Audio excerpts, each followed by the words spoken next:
Hello, good morning, children. How are you all? I hope you are fine. Are you happy that without writing exam you have promoted to next class, that is ninth? So I'm Abu Bakar, your maths teacher. So just I'll give you the introduction of the first chapter of your ninth standard.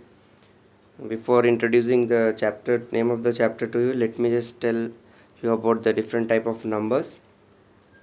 The number system which we use using the digits 0, 1, 2, 3, 4, 5, 6, 7, 8, and 9. We write all the numbers using these digits, these 10 digits. So this system is called as decimal system. You know any other system? Yeah, there is one more system which we use in computer using only two digits, that is 0 and 1, and this system is called as a binary system. So we usually use a system that is called as decimal system using all the 10 digits from 0 to 9. So again the numbers are divided into different, like natural numbers. Natural number starts from 1, 2, 3, 4, and so on. Infinite numbers are there, and it is denoted by the capital letter N. Next comes, if we add just a 0 to the set of natural number, it becomes whole number 0, 1, 2, 3, 4, and so on. So this set is a whole number and it is denoted by capital letter W. Okay, 1, 2, 3, 4, which starts from 1. The set of number is called as natural number, and if we just add a 0 to that natural number, it becomes a set of whole number. And do we get any other number before 0? Yes, of course we get. These numbers are negative numbers. So if we write the set of this number like -3, -2, -1, 0, 1, so on, these numbers are called as integers. They are called as integers. So -1, -2, -3 are negative integer. 1, 2, 3, and so on are called as positive integer. And in this, 0 is neither negative nor positive. So are you clear? 1, 2, 3, 4 are natural number. If you just add 0 to it, it become a whole number. And if you write the number which comes before 0, that is -1, -2, -3, they are called as integers.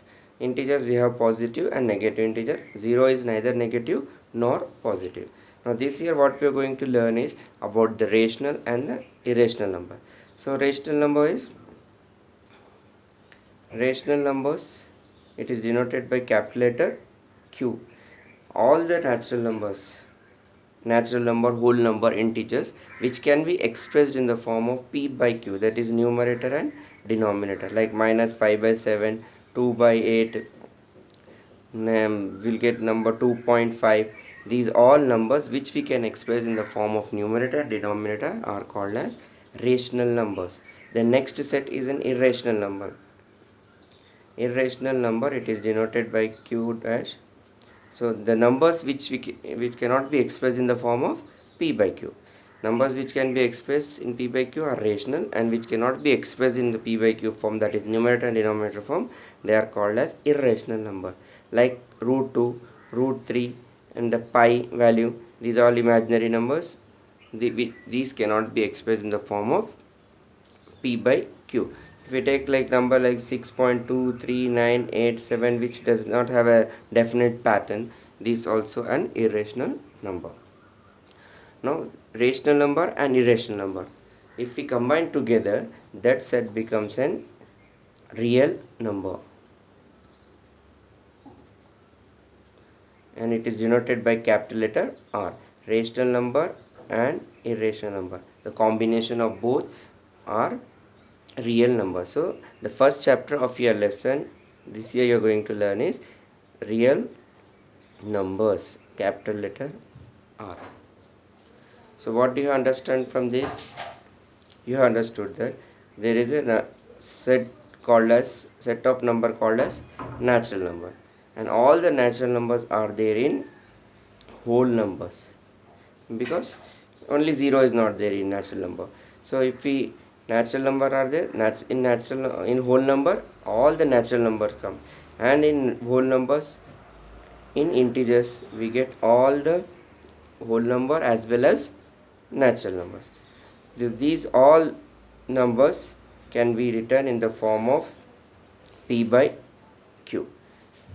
These are rational numbers. If we write the natural number, whole number, integers in the form of p by q, that set becomes a, so this is a rational number. And another set is which we cannot write in the form of p by q are irrational number. And if we combine both rational and irrational together, that set is called as a real number. What we have learned in this is a real number. So the definition of rational number is the numbers, all the numbers which we can write in the form of p by q are called as rational, and the numbers which cannot be written in the form of p by q are irrational number. And the set of number which include rational as well as irrational, that becomes a real number. In the real number also, again we can write the decimal form of rational as well as irrational number. So decimal expansion of irrational number is non-terminating, non-recurring. Non-terminating means it will not terminate. If we divide, you will not get the answer 0. Like if we take 1 by 3, 1 by 3 means it is a rational number because it is expressed in the form of p by q. But if we write the decimal form of it, we will not get it will not terminate. That means we will not get the remainder 0. So we will get answer 0.333 and it keeps on going. That becomes a non-terminating decimal. Then we can express rational number also either in form of terminating or a non-terminating decimal. Then after that we have formulas like identities. Root AB can be written as root A into root B. These are the identities you have to learn. Under root AB, A divided by B, again we can write as A root A by root B. Root A plus root B, which you have learned last year, formula A plus B into A minus B. Root A plus A root A B can be written as A minus B. Root A plus root B into root A minus root B is A minus B. Again A plus B whole square formula you know all of you. Root A plus root B whole square can be written as A plus 2 root AB plus B. And another set, indices, expansion and exponent and powers, already what you have learned last year is A to the power of P into A to the power of Q can be written as A to the power of P plus Q. A to the power of P by A to the power of Q can be written as A to the power of P minus Q. That means when bases are same, we have to add the power in multiplication. In division, if bases are same, you have to subtract the power. So if two powers are there, A to the power of P into Q, that means you have to multiply both the power, A to the power of P into Q. Like example, if you have A to the power of 2 into whole cube is A square to the power of whole cube is A to the power of 2 3 is 6 you'll get. Then A to the power of P, B to the power of P.